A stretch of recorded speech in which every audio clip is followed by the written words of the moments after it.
जय श्री जगन्नाथ पिला माने Suchismita ma'am official YouTube channel को आपण मानक स्वागत। आज आम यूनिट 1 जोटा कि सेकेंड सेमिस्टर +3 बीए बीएससी छुआ मानकर एमडीसी ओडिया जोटा कंपलसरी पार्ट रही तार यूनिट 1 आज आ गोटे क्लास नहीं के आसी जोटा कि मोर यदि पूर्व क्लास आपण माने देखि ना निहाती आपण माने से क्लास गुडा के देखंतु। तापर आजिर क्लासटा आम पढ़िबा जोटा कि कला होची मानव जीवन को संपूर्ण रूपे पुनरुत्पादन करिथाए। जो कथाटा तुलनात्मक साहित्य परिप्रेक्ष्य रे विश्लेषण कर। क्वेश्चन रही आपण मानकर कलाटा गोटे मानव जीवन को संपूर्ण रूपे पुनरुत्पादन करथाए। ये जो कथाटा तुलनात्मक साहित्य परिप्रेक्षी रे आमे विश्लेषण करबा। फास्ट जानिबा तुलनात्मक साहित्य परिप्रेक्षी रे कला मानव जीवन को संपूर्ण रूपे पुनरुत्पादन करे। ये उक्तिटा अत्यंत तात्पर्यपूर्ण। उपक्रम आगे देखिबा जोटा कि तुलनात्मक साहित्य होची समालोचनार एक उच्चांग कला। यदि जने लोक समालोचना करिवो ताहले तुलनात्मक साहित्य को कोन करिवो भल भाबरे अध्ययन करथिबा दरकार। सेतेबेले जने गोटे कथा वस्तु परे उच्चांग रूप रे युक्तियुक्त बाढ़ी पारिबो प्रथमतः से अलगा भाषा भाषा सहित परिचित होइतिबा दरकार। बुझिपारे मानव सभ्यतार इतिहास रे उत्कृष्ट ग्रंथर गुरुत्व सर्वदा स्वीकृत एवं एही उत्कृष्ट साहित्य को बुझिबा पई तुलनात्मक अध्ययनर आवश्यकता रही। ये जो मानव सभ्यता को इतिहास रे उत्कृष्ट ग्रंथर गुरुत्वटा प्रदान करे जोटा सर्वदा स्वीकृत भाव में ग्रहण करिथाए। ये जो उत्कृष्ट साहित्य को बुझिबा पई तुलनात्मक अध्ययनर आवश्यकता अत्यंत रही। कला बा साहित्य केवल किछि शब्द समाहार नुह बरं एटा कौन करे समग्रता दृष्टिकोण मानव जीवन को पुनः प्रकाश बा पुनरुत्पादन करिथाए। ये तुलनात्मक साहित्यटा भितर जो कला बा साहित्य होची किछि शब्दर समाहार रे गठित सेटा नु आमे कोन कहबा जे आमे मु प्रथम क्लास जतले नेहितिले आ आपण मानको गोटे सजेशन देबी जोटा कि +3 थर्ड सेमिस्टर जो एमडीसी क्लासेस मु ऑलरेडी करि सारची तादर फर्स्ट क्लास तिला साहित्य कहले कोन बुझ से क्लासटा आपण माने निहाती थरे देखंतु ताहले बुझी पारिबे। प्रथम क्लास सेटा ही बुझंतु तापर देन ए क्लास गुडा आपण माने आराम से बुझी जे बहुत सहज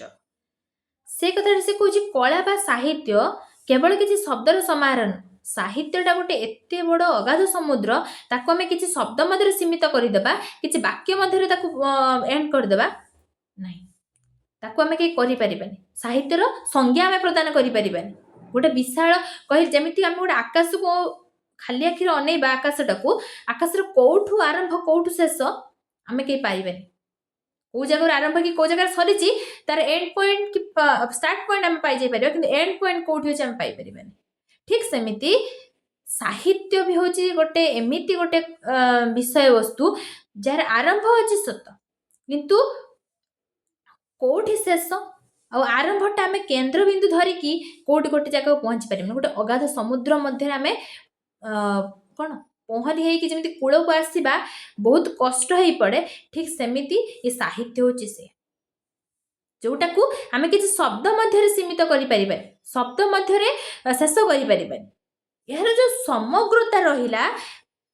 समग्रता दृष्टिकोण मानव जीवन को से कौन करछि पुनः प्रकाश करछि पुनरुत्पादन करि पारुछि। मनीषटा कोभली भाव में बंचुला वर्तमान मनीषटा कोभली भाव में बंचुची आग को मनीषटा कोभली भाव में बंचीबो सेटा ई साहित्य ही देखे थे। ए समाजर निछक प्रतिछवि एठू नै कि आमे जहाँ जहाँ अध्ययन करूचंती आज इतिहास गोटे पाठ हिसाब रे आमे पढुचंती ए इतिहास कोन ए साहित्यर सृष्टि इतिहास साहित्य इतिहास बोली गोटे किछि अलग टॉपिक नहीं किछि अलग किछि हे जाय ए साहित्यरू ही इतिहास सृष्टि हिछि जोटा कि साहित्य पूर्वरु लोक माने को भली भाबरे चली मनीषटे जतरे मनीषर सृष्टि हैला मनीष को भली भाबरे बंचिला को भली भाबरे तार काया विस्तार कला को भली भाबरे सभ्यता को भली सभ्यता सेतले थिला ये सबुटा जेतेबेले धीरे धीरे चेंज आसी आम यही जगह आसिक पहुँचले ना सेतेबेले आमको से सभ्यताटा से समाजटा आमको इतिहास रूप देता इतिहास पलटि गला से पुराणा कथा वस्तु आम आम निज जीवन कथा को भी देखा आम छुआ थे केत कौन करूले एवं बड़ हो गले आसिक यही पोजिशन अच्छे आम से छुआ बेलटा आमको इतिहास भाया लगुच छुआ बेलर किसी स्मृति आमको इतिहास भाया लगुच ठीक सेमती ये समाज निछक प्रतिछवि गुड़ाक जो बहुत दिन धरिकी पुराणा हो जाए आम इतिहास रूप दे बुझीपारे आई पुराणा कथा वस्तुटा आमको कौन कर गोटे मनीष को पुनरुत्पादन करुच्ची मनीषटे कौ भली भाव जो किसी जान ना मनीषटा कौ भली भाव में मनीष सबकि जाना तार परिवर्तन कौ भली भाव मनीष पोशाक पिंधु ना आ निज लज्जा को निवारण करने गचर बकल पिंधुला पत्र को गुंथिक पिंधुला किंतु वर्तमान विभिन्न प्रकार पोशाक आसीगला आम परिधान करुँच कौन है मनीष को पुनरुत्पादन करुच्ची बुझीपारे जीवन पुनरुत्पादन भावे कला प्रत्यक्ष नांदनिक समालोचक यूरी बोरेव तांकर एस्थेटिक ग्रंथ रे उल्लेख करिसेंती जे art reproduces life in its entirety to prolong and enhance the life experiments of men and a unity of society जार अर्थ कौन ना कलाटा गोटे कला बा साहित्यटा मनीषर मनीष जीवन कौन से एक निर्दिष्ट दिग को नुह बरं तार समग्रता भितर गोटे जीवन को तार समग्रता भितर रूपायित कर दी था बुझीला तार जदि आम अर्थ बुझीबा ये जो रहिले यूर बोरेव एस्थेटिक बुक ग्रंथ रे उल्लेख कौन कले ना ये जो कला बा साहित्यटा मनीष जीवन कौन से एक निर्दिष्ट दिग को नुह बरं जीवन को तार समग्र भितरे समग्रता भितर रूपायित कर दी था अनुभूतिर संप्रदाय सारण समाज एक एकक भाव मनीषर जो जीवनानुभूति रही कला ताहाको समृद्ध दीर्घस्थायी और व्यापक कर दी था ए कलाटा कौन करे ना समाज जो एकक भाव में मनीषर जो जीवनानुभूति एका हिसाब से मनीष जहाँ अनुभूति नहीं जीवन समाज कला ताहाको समृद्ध कर दिए दीर्घस्थायी कर दिए व्यापक कर दिए तमें एति जानी से किसी जानी कंपेरिजन जो कर दिए मनीष भितर कौन आसे डेभलपमेंट आसी जाए सी एति जानते मुझे जानी मो स्वल्प ज्ञान भर मुझे जानी से अलग भाषा को देखिली सी बहुत किसी जानते मोठू किसी स्टेप आगर अच्छी मु तार कथा वस्तु को भी शिखिली से कौन है मुझे ऊपर को गली आसला जीवन मॉडल साहित्य हूँ मनीषर शक्तिशाली क्रियाकलापर एक आदर्श रूप बा मॉडल जहाँ विभिन्न चित्रकल्प माध्यम निर्मित होता है चित्रकल्प गोटे आपण विषय वस्तु अच्छी केवे मु गोटे क्लास नहीं आसबि जदि आप जानिए थे मत कमेंट करिए निहाती नहीं आसबि क्लासटा बहुत भल क्लासटे चित्र माध्यम मॉडल माध्यम रूप माध्यम केमिति मनीषर मनीष भितर जो शक्तिशाली क्रियाकलाप रही जोटा तार रूप बा मॉडल जहाँटा विभिन्न चित्रकल्प माध्यम निर्मित हो जाए तुलनात्मक साहित्य और मानवीय सत्ता कौन तुलनात्मक साहित्य केवल दुईटी भाषार साहित्य मध्य तुलना करे ना बरं यह जीवन गभीर सत्यता को उद्घाटन करें तुलनात्मक साहित्य जब देखा दुईटी भाषा मध्य से तुलना करे सी देखे ये जो जीवन गभीरता केते भितर को जाई जमी तुलसीदास रामचरित मानस रचना कले आमर बलराम दास रामायण रचना कले से जीवन गभीरता भितर को गले किछिटा कथा सी लिखिं ये किछिटा काटी ग्रहण करना कि अलग किसी एड कर जीवन गभीरता को से अनुभव कर तुलनात्मक साहित्यटा जीवन गभीरता को लोकलोचन को नहीं आसी आसला सार्वजनीन विभिन्न राष्ट्र बा जातिर साहित्य मध्य जो सादृश्यटा परिलक्षित होता है ताहा प्रमाण करे जे मानवीय अनुभूति और आकांक्षा सबुठी समान फ्राइडे मत अनुसार तुलनात्मक साहित्य विभिन्न संस्कृति को परस्पर निकटतर कराए और मानव जातिर ऐक्य उपर से गुरुत्व प्रदान करता है विभिन्न राष्ट्र बा जातिर साहित्य मध्य जो सादृश्यटा परिलक्षित होता है ताहाटा प्रमाण करे कौन ना मानवीय अनुभूति आउ आकांक्षा सबुठी समान गोटे मनीषर अनुभूति आउ आकांक्षा सबु सबु जगार सबु जाति से समान होता है।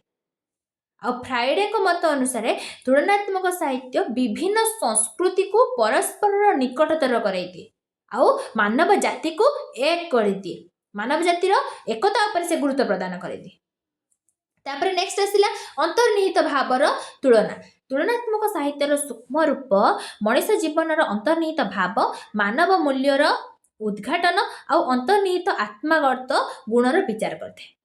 ताहले अंतर्निहित भावर तुलनाटा कौन ना तुलनात्मक साहित्य मध्य जो सूक्ष्म रूपटा रहिला मनुष्य भितर जो अंतर्निहित भावटा रहिला भितरटा को किए बुझिछि मु आपण मानक पाठ पढ़ाऊँ तो भल कथा कहूँ ये गोटे भल देखे मुझे देखा सब करुँच मो भितरटा को किए बसी मु खराब कि भल कि कौन कि देखी सेमती ठीक सेमती तुलना केतले आसी सेठी मनीष भितर अंतर्निहित भावटा मानवर मूल्यर उद्घाटन आ अंतर्निहित आत्मागत गुणर से विचार कर बुझे तापर विस्तृत परिसर चार्ल्स मिस गेले को मत अनुसार साहित्य होची मानव जातिर एक साधारण आनुष्ठानिक परिप्रकाश यह मनुष्यर सामाजिक स्थिति जातिगत ऐतिहासिक सांस्कृतिक प्रभाव द्वारा भिन्न हेले हैं यार मूल साधारण मानवीय आवश्यकता आकांक्षा को निहित करते मनुष्यर गोटे साधारण आनुष्ठानिक परिप्रकाश जोटा कि मनुष्यर सामाजिक स्थिति जातिगत को ऐतिहासिक सांस्कृतिक ये सब उपरे प्रभाव पकाई आ ये प्रभाव द्वारा भिन्न हेले मध्य यार मूल गोटे साधारण मानवर आवश्यकता आउ आकांक्षाटा कौन से चाहूँगी ये सब ता मध्य निहित होकर रही है यार वैशिष्ट्य जानिबा आ उपयोगिता कौन ना कला जितेबाला जीवन को पुनरुत्पादन करते सेतेबाला तुलनात्मक साहित्य सही प्रक्रिया को निम्नलिखित भाव में विश्लेषण करे कौन सादृश्य मुझे जोटा आगुरी आगुरी कही जाइए सादृश्य जोटा कि विभिन्न जातिर कला हो आदर्श हो चरित्र हो मनीष प्रभृति विभिन्न रूप मध्य सादृश्य को आविष्कार कर दिए। द्वितीय प्रभाव गोटे जाति गोटे संस्कृति जातिर सभ्यता संस्कृति धर्मधारणा आचार विचार किभଳି भाव में आउ गोटे जाति उपरे पड़ी आउ विचार करके मानव जातिटा तार सर्व सामग्रिक ऐक्य को प्रमाणित करुच्ची सर्व सबूटा मानव समाज जो गोटे जाति आउ गोटे जाति पर प्रभाव पकाउची सेतेबेले गोटे मनुष्य जातिर होलटा सामग्रिकटा को सी प्रमाणित करने चेष्टा करता लोकलोचन निकट लोकलोचन को आने चेष्टा करोटे सीमाहीन अध्ययन कौन ना तुलनात्मक साहित्य केवल साहित्य मध्य सीमित न रहीकि गोटे कला दर्शन मनोविज्ञान इतिहास समाज विज्ञान ये सब साहित्यर संपर्क को से अध्ययन करे। तुलनात्मक साहित्यटा जे केवल गोटे साहित्य मध्य सीमित रही ना केबे तक आम गोटे जगह सीमित कर रखिपर आम कौन करवा ता भीतर थिबा कला दर्शन मनोविज्ञान इतिहास समाज विज्ञान ये सब मध्य संपर्क स्थापन करते बुझिपारे। तापर आसला उपसंहार कौन ना तेणु कला मानव जीवन को संपूर्ण रूपे पुनरुत्पादन करे कलाटा मानव जीवन मुख्य भूमिका ग्रहण करे संपूर्ण भाव में गोटे मनीष को पुनरुत्पादन करती यही कथाटा नित्यांत भाव में सत्य जोटा कि तुलनात्मक अध्ययन माध्यम आमे जानिपारु जे भिन्न भिन्न भाषा और भौगोलिक सीमा भितर सीमा भितर रहीकि मध्य मनीषर जो आवेगटा अनुभूतिटा आ जीवन बंचिबार जो शैलीटा मुख्यतः एक थाए समस्त एक थाए समस्त गोटे मनीषर आवेग मनीष गोटे कौन चाहूँगी ता भीतर जीवन और अनुभूतिटा आउ किभଳି भाव में बंचुची से शैलीटा समस्तंकर समान सब किछिटा चेंज होता पारे किंतु सबु जगह सेम जेमिति मु कहबी एठी मु पढ़ुची गोटे नारीटे होगी मु केमिति आगको जीवी केमिति मोर डेभलप करी मो समाज डेभलप करी ये जो चिंताधारा केवल मोर एकुटिया होची ना अलग जो कौन नारी को आनी जो भाषाभाषी नारी को आनबे जो साहित्य को साहित्यर नारी मध्य पचारे ता मध्य भी यही कथा वस्तु ही थी मु केमिति निजे से समाज डेभलप करी मु केमिति ऊपर को जीवी केते समाज भल करि परिबी ए चिंताधारा समस्त आसतु पाखापाखि समस्त आ मु जेमिति भाबरे बंचुची मो जीवन शैली जेमिति अन्य नारी मानक जीवन शैली मते सेमिति बुझिपारे यह मानवर सीमित ज्ञान को विस्तृत करी एक मानविक भाव सभारे उपनीत कराई थाए बुझिपारे ए क्वेश्चन टा बुझिपारे जोटा कि आमर गोटे क्वेश्चन थिला कला होची मानव जीवन को संपूर्ण रूपे किभली पुनरुत्पादन करि थाए एटा केतुर सत्य सेटा में प्रमाणित कले तापर नेक्स्ट क्वेश्चन को जीवा नेक्स्ट क्वेश्चन देछि कोन ना चार्ल्स मिल्स गेले और रेने वेक ए जो हेनरी लेभन एमाने रहिले तुलनात्मक साहित्य रे मानकर अवदानटा विषय आलोचना कर आपण मानक बही रे समस्त को देइनी किछि जन को देइची आउ किछि जन को मु रखी जेइत पई जोटा कि एठी मेंशन भी करछि जोटा तुलनात्मक साहित्य रे विभिन्न विशिष्ट समालोचक मध्य रे चार्ल्स मिल्स गेले आउ रेने वेलेक आउ हैरी लेभिन इनको अवदान अत्यंत गुरुत्वपूर्ण सेमानक अवदान विषय एक सविशेष आलोचना निम्न प्रदान कराई जनक विषय भल से देछि आपण मानक बही रे मु आउ किछि जनकर एइत पई आनिछि सेमानक साहित्य अनुसार सेमानक भाषा अनुसार आपण माने भी जानंतु सेमाने तुलनात्मक साहित्य रे कोन अवदान ग्रहण करछन तुलनात्मक साहित्य को से को भली भंगी रे देखिछंती बुझियला फास्ट जानिबा चार्ल्स मिल्स गेले से क्रोचियन मत अनुसार मतर विरोध जोटा कि 1903 मसीह समालोचक क्रोचे तुलनात्मक साहित्य को एक अविषय बोली जुक्ति करथिले अमेरिका समालोचक चार्ल्स मिल्स गेले एही मत को दृढ़ विरोध करदेले कहले ना एटा गोटे अविषय नो एटा गोटे मुख्य विषय वस्तु साहित्य मध्य साहित्यर अविच्छेद्य माध्यम गेलेंक मतरे तुलनात्मक साहित्य हेउची साहित्य चिंतार एक स्वच्छ और अविच्छेद्य माध्यम से एहाकू मानव जातिर एक आनुष्ठानिक परिप्रकाश बोली वर्णना करछथि साहित्यर अविच्छेद्य जो माध्यमटा रहिला गोटे पॉइंट गेले कौन मत देले ना कहउछ तुलनात्मक साहित्य हेउची साहित्य चिंतार एक स्वच्छ और अविच्छेद्य माध्यम जहा द्वारा से एहाकू मानव जातिर एक आनुष्ठानिक परिप्रकाश बोली वर्णना कले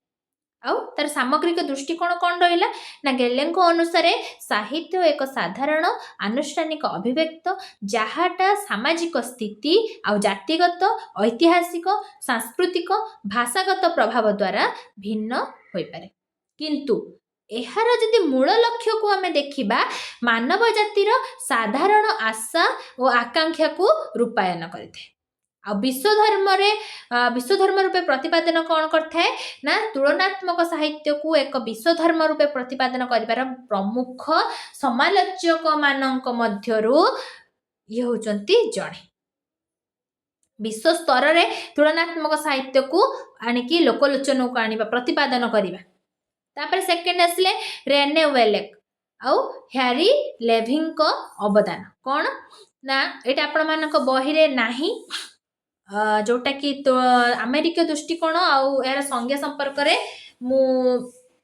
किछि मात्रा रे वर्णना कली आपण माने जानंतु तुलनात्मक साहित्यटा कोन ए तांको मत अनुसार तुलनात्मक साहित्यर परिसरटा कोन ना केवल दुईटी साहित्य मध्य तुलना नुह बरं एटा एक रु एकाधिक अधिक भाषा रे रचित साहित्यर अध्ययन यह गोटे राष्ट्र सीमित अतिक्रम करी अन्य क्षेत्र रे यथा कला दर्शन इतिहास समाज विज्ञान और धर्मशास्त्र उपरे सहित साहित्यर संपर्क को अनुशीलन करते यार सादृश्य और प्रभाव विचारटा कौन होता है ना तुलनात्मक साहित्य रे विभिन्न साहित्य मध्य थिबा सादृश्य और प्रभाव विचार करा जाए यह सहित आहरण अनुकरण और अनुवाद मध्य यह प्रमुख अंग साहित्यटा को आमे के कौन शिखिबा आगे अनुकरण करिबा ता भितर कोन ता में ग्रहण कले कला परे तार अनुवाद करिबा ए तीनोटी होची मुख्य अंग तुलनात्मक साहित्य रे मानविक ऐक्य कोन ତୁଳନାତ୍ମକ ଅଧ୍ୟୟନର ମୁଖ୍ୟ ଲକ୍ଷ୍ୟ ହେଉଛି ବିଭିନ୍ନ ଜାତିର ସଭ୍ୟତା, ସଂସ୍କୃତି ଓ ଧର୍ମ ଧାରଣା ମଧ୍ୟରେ ସମନ୍ୱୟ ରକ୍ଷା କରି ମାନବ ଜାତିର ଐକ୍ୟ ପ୍ରସଙ୍ଗକୁ ଆବିଷ୍କାର କରିବା। ତାହେଲେ ତୁଳନାତ୍ମକ ସାହିତ୍ୟର ଲକ୍ଷ୍ୟଟା କ'ଣ ରହିଲା ନା ଏହି ବିଭିନ୍ନ ଯେଉଁ ଜାତି ରହିଲା, ବିଭିନ୍ନ ଜାତି ମଧ୍ୟରେ ଯେଉଁ ସଭ୍ୟତାଟା ରହିଲା, ସଂସ୍କୃତି ରହିଲା, ଧର୍ମ ଧାରଣା ରହିଲା, ଏ ସବୁକୁ ସମସ୍ତ ମଧ୍ୟରେ ସମନ୍ୱୟକୁ ରକ୍ଷା କରିକି ମାନବ ଜାତିକୁ ଏକ କରିବା, କରିକି ନୂଆ ଭାବରେ ଗୋଟେ ମାନବ ଜାତିକୁ ପୁନରୁତ୍ପାଦନ କରିବା, ଆବିଷ୍କାର କରିବା। ବିଶ୍ୱ ସାହିତ୍ୟର ଧାରଣା କ'ଣ ନା ତୁଳନାତ୍ମକ ସାହିତ୍ୟ ବିଶ୍ୱ ସାହିତ୍ୟ ଓ ସାର୍ବଜନୀନ ସାହିତ୍ୟର ପରିସରକୁ ବୃଦ୍ଧି କରାଇଥାଏ। ଏହା ସାହିତ୍ୟର ସାମାଜିକ ଧାରଣାକୁ ପ୍ରତିଫଳିତ କରିବା ସହିତ ସାଂସ୍କୃତିକ ବିଶ୍ୱର ଏକ ସାମଗ୍ରିକ ଦୃଷ୍ଟିଭଙ୍ଗୀ ପ୍ରଦାନ କରିଥାଏ। ତାହେଲେ ବିଶ୍ୱ ସାହିତ୍ୟର ଧାରଣାଟା କ'ଣ ରହିଲା ନା ତୁଳନାତ୍ମକ ସାହିତ୍ୟ ବିଶ୍ୱ ସାହିତ୍ୟ ଓ ସାର୍ବଜନୀନ ସାହିତ୍ୟର ପରିସରକୁ ବୃଦ୍ଧି କରାଇଥାଏ, ଯାହାଟା ଏହି ଯେଉଁ ସାହିତ୍ୟ ରହିଲା ସାମାଜିକ ଧାରଣାକୁ ପ୍ରତିଫଳିତ କରିବା ସହିତ ସାଂସ୍କୃତିକ ବିଶ୍ୱର ଏକ ସାମଗ୍ରିକ ଦୃଷ୍ଟିଭଙ୍ଗୀ ପ୍ରତିପାଦନ କରିଥାଏ। ଆଉ ଉପସଂହାର କ'ଣ ରହିଲା ନା ସଂକ୍ଷେପରେ ଯଦି ଆମେ କହିବା ତାହେଲେ ଚାର୍ଲସ ମିଲ୍ସ ଗେଲେ ଏବଂ ଅନ୍ୟ ଯେଉଁ 2 ଜଣ ଆମେରିକୀୟ ସମାଲୋଚକ ମାନେ ରହିଲେ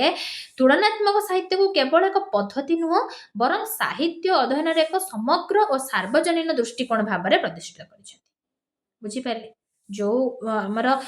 ଚାର୍ଲସ ମିଲ୍ସ ଗେଲେ ହୁଅନ୍ତୁ କି ଆଉ ଅନ୍ୟାନ୍ୟ ଯେଉଁ ଆମେରିକା ସମାଲୋଚକ ମାନେ ରୁହନ୍ତୁ, ସେମାନେ ଏହି ତୁଳନାତ୍ମକ ସାହିତ୍ୟଟାକୁ କେବଳ ଏକ ପଦ୍ଧତି ଭାବରେ ଗ୍ରହଣ କରିନାହାନ୍ତି, ବରଂ ସେମାନେ କ'ଣ କରିଛନ୍ତି ନା ସାହିତ୍ୟ ଅଧ୍ୟୟନକୁ ଏକ ସମଗ୍ର ଆଉ ସାର୍ବଜନୀନ ଦୃଷ୍ଟିକୋଣ ଭାବରେ ପ୍ରତିଷ୍ଠିତ କରିଛନ୍ତି। କିଭଳି ଭାବରେ ତାର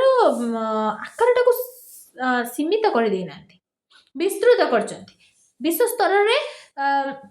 ଲୋକଲୋଚନକୁ ଆଣିଛନ୍ତି। ଏଇଟା ହେଉଛି ସେମାନଙ୍କର ମୁଖ୍ୟ ଭୂମିକା, ମୁଖ୍ୟ ଲକ୍ଷ୍ୟ ସେମାନଙ୍କର। ବୁଝିପାରିଲେ? ଏତିକି ରହିଲା ଆପଣମାନଙ୍କର ତୁଳନାତ୍ମକ ସାହିତ୍ୟ ଉପରେ ଯେଉଁ 2 କ୍ୱେଶ୍ଚନ୍ ମୁଁ ଡିସ୍କସନ୍ କଲି। ଯଦି ଆପଣମାନଙ୍କୁ ଭଲ ଲାଗିଥାଏ ମୋ ଭିଡ଼ିଓଟି ତାହେଲେ ଲାଇକ୍ କରିବେ, ସେୟାର କରିବେ, ସବସ୍କ୍ରାଇବ୍ କରିବେ। ଆଉ ଯେଉଁମାନେ ବୁଝି ବି ନ ପାରୁଛନ୍ତି ସେମାନେ ମୋତେ କମେଣ୍ଟ ମାଧ୍ୟମରେ ଜଣାଇଲେ ମୁଁ ନିହାତି ଆଉ ଥରେ ସେ କ୍ଲାସ୍କୁ ବି ନେଇକି ଆସିବି, ବହୁତ ଭଲ ଭାବରେ ବୁଝେଇବି। ବୁଝିହେଲା? ଆଜି ପାଇଁ ରହୁଛି। ଜୟ ଶ୍ରୀ ଜଗନ୍ନାଥ।